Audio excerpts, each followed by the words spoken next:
एक बार फिर से आईएएस एकेडमी के ऑडियो विजुअल प्रोग्राम में आप लोगों का स्वागत है।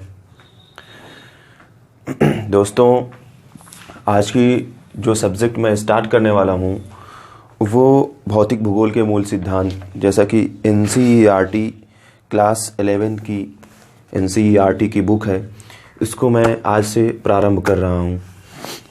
जैसा कि जब मैंने अपना यूट्यूब चैनल लॉन्च किया था उस समय मैं आप लोगों को बताया था।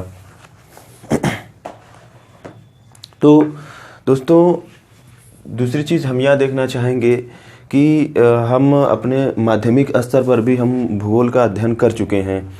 उसमें हम कई चीज़ों को समझ चुके हैं, जैसे कि जल की स्थिति या धरातल की स्थिति या हमारी जो पृथ्वी है वो किस आकार की है, और जो कितने जो है महासागर हैं और कितने महाद्वीप हैं, इन सब चीज़ों का हम अध्ययन कर चुके हैं। अब आइए हम भूगोल का एक स्वतंत्र विषय के रूप में हम अध्ययन करेंगे। तो जैसे क्या होता है कि जब भी हम किसी भी चीज़ का हम अध्ययन करने के लिए जाते हैं तो हम यह देखते हैं कि ये सब्जेक्ट या ये जो टॉपिक का हम अध्ययन करने जा रहे हैं, इसकी हमें आवश्यकता क्यों है पढ़ने की, हम इसे क्यों पढ़ना चाहते हैं, क्या ज़रूरत है। जैसे ऐसा होता है कि जब हमारा जीवन जब हम बच्चे रहते हैं तो ऐसा लगता है कि पढ़ाई हमारे लिए एक बोझ बनी हुई है। माता पिता कितने परेशान रहते हैं जो है कि हमारा बच्चा पढ़ ले, और हम उसी होड़ में लगे रहते हैं कि हम कॉलेज ना जाएं, हम स्कूल ना जाएं। तो उनके लिए जैसे क्या होता है कि एक टेढ़ी खीर बनी होती है। लेकिन जब हम थोड़ा सा विकसित हो जाते हैं, डेवलप कर जाते हैं, और जब हम एक तरीके से नवयुवक हो जाते हैं, तब हमें समझ में आता है कि हाँ, पढ़ाई की कितनी आवश्यकता है। तब हमें समझ में आता है कि हाँ, माता पिता ने जो किया हमारे लिए अच्छा किया। उस समय तो ऐसा लग रहा था कि जैसे हमारी उनसे कोई दुश्मनी है, ऐसा लग रहा था। तो आइए हम इसी सब मुद्दों की चर्चा करते हुए अपने टॉपिक पर चलते हैं, अपने सब्जेक्ट पर चलते हैं, अपने पाठ पर चलते हैं। तो ये जो हमने लिखा है भूगोल, हम भूगोल क्यों पढ़ना चाहते हैं, तो ये जो क्वेश्चन है ये आपका एनसीईआरटी ज्योग्राफी क्लास 11th की एनसीईआरटी की बुक से है। तो सबसे पहले दिमाग में यही क्वेश्चन उठता है कि भूगोल का अध्ययन हमें क्यों करना चाहिए। तो आइए देखते हैं। लिखा है कि हम भूगोल क्यों पढ़ना चाहते हैं। इसमें हम कुछ हेडिंग के माध्यम से हमने अपने से हेडिंग बनाया है, और उसी को जो है आप लोगों के सामने इलोबरेट करेंगे। आइए देखते हैं। जैसा कि हमने लिखा है कि पर्यावरण के प्रति सेंसिटिव, यानी कि अगर हम जो है भूगोल पढ़ना चाहते हैं तो हमें इससे क्या क्या फ़ायदे मिलेंगे। पहली चीज़ ये है कि हम पर्यावरण के प्रति हम सेंसिटिव हो सकते हैं, अर्थात संवेदनशील हो सकते हैं। जैसा कि आगे लिखा है कि धरातल पर हमारा जीवन हमारे आसपास के वातावरण से प्रभावित होता है। ऐसा वास्तविक है। हम जिस धरातल पर रह रहे हैं वहाँ देखते हैं पर्वत है, पठार है, मैदान है, नदी है, झील है, तालाब है, तमाम तरीके की भौतिक और प्राकृतिक जो है चीज़ें विद्यमान होती हैं। उस सब से हम जो है घिरे होते हैं, और हमारा जीवन जो है इन सब चीज़ों से घिरा होता है। ये सब प्रकृति द्वारा प्रदत्त होती हैं। तो जैसा कि अगर हम इसके प्रति संवेदनशील रहेंगे तो कहीं ना कहीं जो है हमारा जीवन जो है लंबे समय तक जो है बना रहेगा, और जो है हम यहाँ अच्छे तरीके से जो है निवास कर सकते हैं।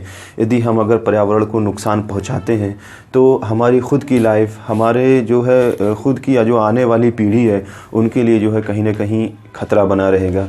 तो इसमें आगे है कि जैसे पेड़ पौधे, नदी, समस्त जीव, तालाब, पर्वत, पठार, मैदान इत्यादि। तो इसमें एक चीज़ है कि पौधे, पेड़, नदी, ठीक है। तो ऐसा क्या होता है कि जैसे कि आज के समय में जो है काफ़ी जो है सरकार जागरूकता अभियान भी चला रही है कि वन सुरक्षित या पेड़ सुरक्षित तो सब सुरक्षित। यानी कि ये हमें क्या प्रदान करते हैं, जो पेड़ होते हैं, ये पौधे होते हैं, ये हमें जो है ऑक्सीजन प्रदान करते हैं, और बहुत सी सारी चीज़ें होती हैं। जब ये अर्थात जब ये पेड़ जो है मृत अवस्था में हो जाते हैं तो हमें इनसे जो है इनकी लकड़ियों से जो है तमाम तरीके के फर्नीचर्स वगैरह जो है काम में आते हैं। तो इसमें क्या है, आगे है नदी, समस्त जीव। नदी यानी कि नदी और तालाब, तो हमें अपने जल स्तर को बनाए रखने के लिए जो है क्या है कि जो तालाब वगैरह है वहाँ पर हमें जो है जल का जो है एक तरीके से जल की सुरक्षा करनी चाहिए, कि हमें जल संचय करना चाहिए। हमें जो है अपर्याप्त मात्रा में जो है जल को या जल की बर्बादी नहीं करनी चाहिए। आगे देखते हैं पर्वत, पठार, मैदान। हम देखते हैं कि बहुत सारे क्षेत्रों में जो है पर्वतों को काट करके जो है निर्माण कार्य प्रारंभ कर दिया जाता है। बहुत सारे क्षेत्रों में जो है पर्वतों को काट करके जो है सड़कें बना दी जाती हैं। अब इसी में जो है अभी हाल ही में न्यूज़ में आया है कि जो गवर्नमेंट है उन्होंने जो है कहा है कि यदि पेड़ पौधे या लगे हैं तो उनको जो है घुमा करके लेके जाना चाहिए, पेड़ पौधों को नहीं काटना चाहिए। ये हमारे लिए जो है, क्योंकि हमारे जीवन को जो है एक तरीके से खतरा हो सकता है, या हमारा जो है वातावरण है या जो पर्यावरण है इससे जो है दूषित हो जाएगा हमारा, जिससे प्रदूषण की समस्याओं का सामना करना पड़ेगा अगर ये सब पेड़ पौधे नहीं रहेंगे तो। ये अब इसमें क्या है कि पर्वत, पठार, मैदान इत्यादि, यानी कि ये सब चीज़ों को जो है हमें बनाए रखना है। यानी कि यही कहने का मतलब ये है कि पर्यावरण के प्रति हमें सेंसिटिव रहना है, जिससे हमारा दैनिक जीवन, आने वाले भविष्य यानी कि आने वाले समय में जो हमारी पीढ़ियों का जीवन है वो बचा रहेगा। आइए आगे चलते हैं। भौतिक वातावरण के साथ अनुकूलन एवं उसका परिष्करण, यानी कि जो भी भौतिक वातावरण है, भौतिक अर्थात प्राकृतिक वातावरण, हम उसके साथ जो है अनुकूलन बना करके या जो भी प्रकृति द्वारा प्रदत्त चीज़ें हैं हम उसका किस तरीके से अच्छे तरीके से उसका जो है परिष्करण अर्थात संशोधन या शुद्धिकरण करके हम उसे अपने इस्तेमाल में कितने अच्छे तरीके से ला सकते हैं, यहाँ से इस बात की जो है पुष्टि होती है। आइए देखते हैं। भौतिक वातावरण को प्राकृतिक वातावरण भी कहते हैं, जैसा कि हमने आप लोगों को बताया है। इसके अंतर्गत इसमें ऐसे तत्व भी शामिल होते हैं जो प्रकृति व्यक्ति के लिए बनाती है, ऐसा स्वाभाविक है। जैसे कि पेड़ पौधे एक तरीके से जो है, तालाब है, झील है, नदी है, ये सब क्या है, प्रकृति जो है क्या है, ये सब हमारे लिए ही बनाई है।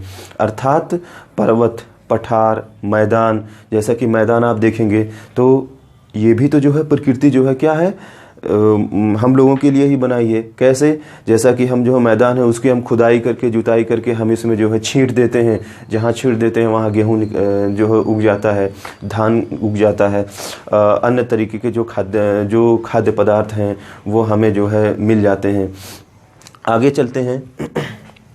इसमें क्या है कि जैसे भूमि, पर्वत, मैदान, ब्रह्मांडीय बल, तालाब इत्यादि, इन सब के साथ अनुकूलन अर्थात इसको बनाए रखने के लिए इसका परिष्करण कर इसे अच्छे तरीके से इस्तेमाल किया जा सकता है। जैसा कि आज देखते हैं कि जैसे लोग जो है इन्हीं भौतिक चीज़ें अर्थात प्राकृतिक चीज़ों का जो है प्रयोग करके जो है क्या करते हैं, जैसे मिट्टी है, मिट्टी से जो है ईंट की पथाई होती है और उसे जो है उसे पका करके जो है आज जो है एक तरीके से आप देखेंगे तो पूरा घर ही घर बना हुआ है, पूरा भवन ही भवन निर्माण कर देते हैं। और आगे क्या है, मैदान है। जैसा कि हमने बताया है कि इस मैदान का जो हम क्या करते हैं, इसका परिष्करण अर्थात शोधन करके, यानी कि इसको हम खेती योग्य अर्थात कृषि योग्य बना करके जो हम इसमें खेती करते हैं। आइए आगे देखते हैं। भूमि, ठीक है। भूमि में हम देखते हैं कि तमाम तरीके की विभिन्न प्रकार की जो है मिट्टियाँ हैं, जैसे लैटेराइट मिट्टी है, कपासी मिट्टी है। कपासी मिट्टी को हम काली मिट्टी अर्थात रेगुर मिट्टी भी कहते हैं। ये ऐसी मिट्टियाँ जो है महाराष्ट्र व आंध्र प्रदेश के क्षेत्रों में जो है कुछ क्षेत्रों में जो है पाई जाती हैं। तो इसके अलावा क्या करते हैं कि ये जो मिट्टियाँ हैं इसमें जो है विभिन्न तरीके की जो है फसलें पैदा होती हैं। जैसे काली मिट्टी है तो उसमें जो है सबसे ज़्यादा जो है कपास की मिट्टी जो कपास की खेती होती है वो की जाती है, जिससे और आगे आगे चलते हैं तो इसमें जैसे लैटेराइट मिट्टी है, इसमें भी विभिन्न प्रकार की जो है फसलें उगाई जाती हैं। यानी कि हर मिट्टी की अपनी विशेषता है। इसका हम परिष्करण अर्थात जो है शोधन करके अर्थात शुद्धिकरण करके जो है हम इसे अपने इस्तेमाल में जो है लाते हैं। आगे चलते हैं। नेक्स्ट हेडिंग है पृथ्वी की विविधताओं को समझना। सबसे इम्पोर्टेंट है पृथ्वी की विविधताओं को समझना। यानी कि जो पृथ्वी की भूपर्पटी है, हम इसका जो है हम इसमें जो है इसका अध्ययन करते हैं, तो इसके लिए तो हमें भूगोल की ही जानकारी तो आवश्यक है।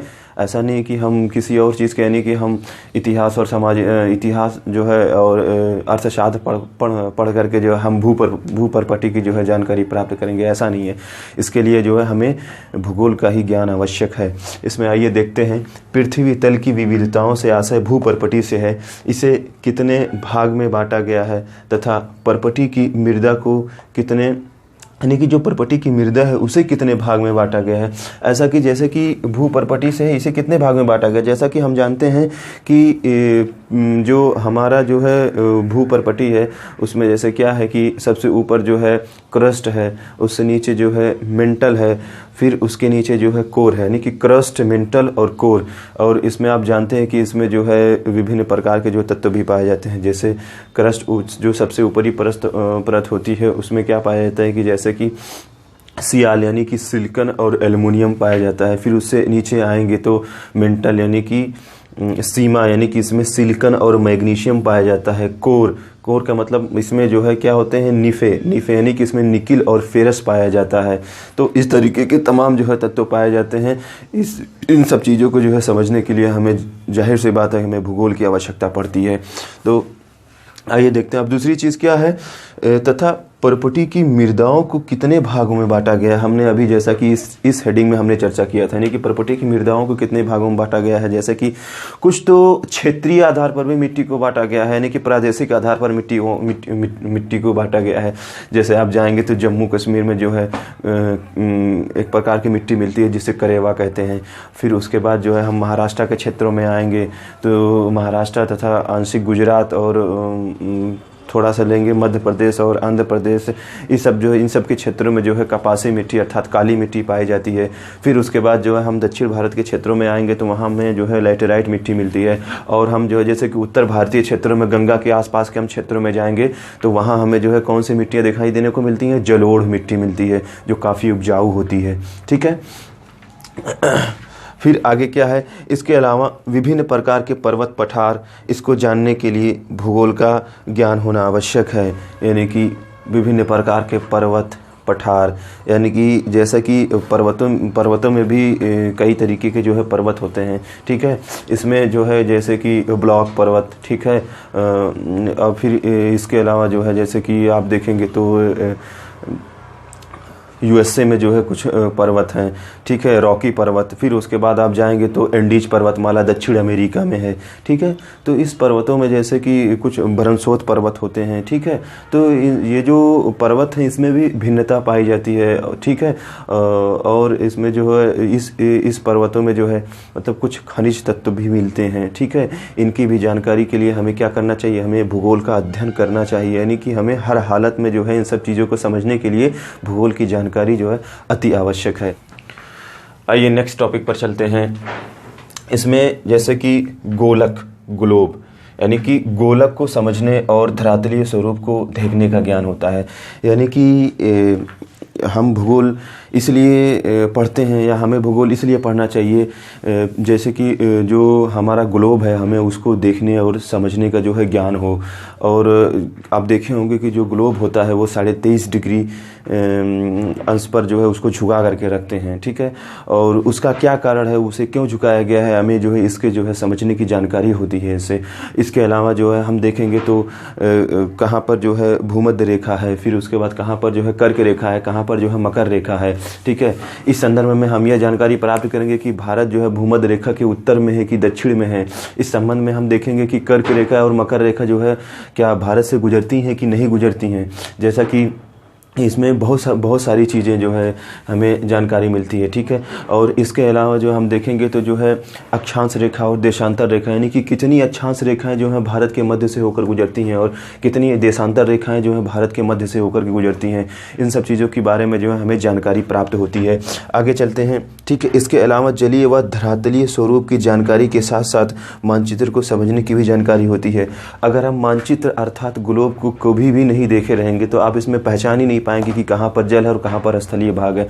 आप देखेंगे कि किसी भी मैप को उठाएंगे वहाँ पर देखेंगे कि जहाँ ब्लू टाइप होता है अर्थात नीला टाइप जहाँ पर होता है वो पूरा जो है जलीय भाग होता है। जैसा कि आप जानते हैं कि लगभग जो है 33% जो है सिर्फ धरातल है और बाकी जो है लगभग 77% जो है जल ही जल है जो है। इस सब चीज़ों के बारे में जो है हमें जानकारी प्राप्त होती है।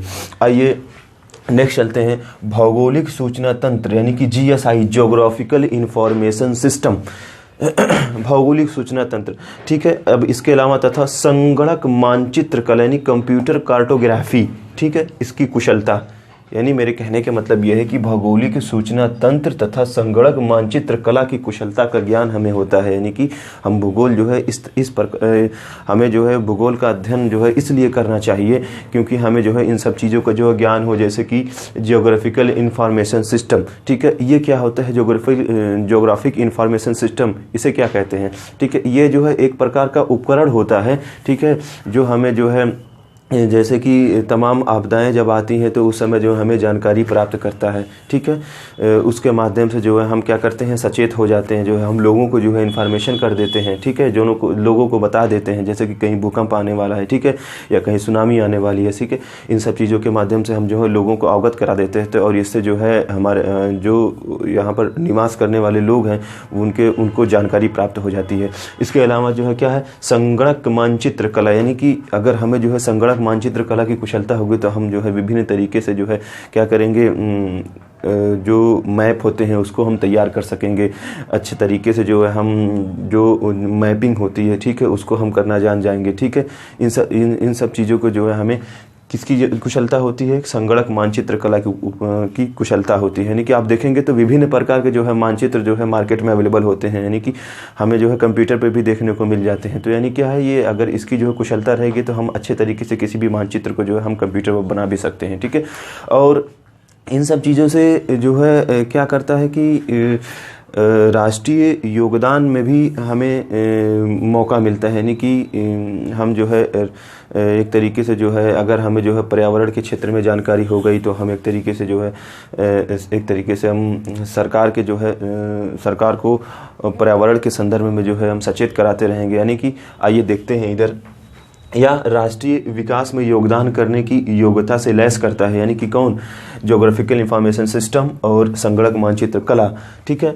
आइए देखते हैं यह क्या है कि जैसे पर्यावरण को सुरक्षित करना, आपदा से बचाव करना, यानी कि इसके अलावा भविष्य में जनित आपदाओं को पहले ही सचेत करता है। यानी कि जैसे मान लीजिए हमने अभी बताया कि जैसे कहीं सुनामी आ गई, कहीं भूकंप आ गया, या ठीक है कहीं जो है भूस्खलन हो गया, ठीक है। इन सब चीज़ों में जो भविष्य में जनित आपदाएँ होती हैं उससे भी जो है हमें सचेत करता है, ठीक है। तो आज की क्लास है जो है यहीं पर समाप्त होती है। मिलते हैं अगले दिन, तब तक के लिए धन्यवाद।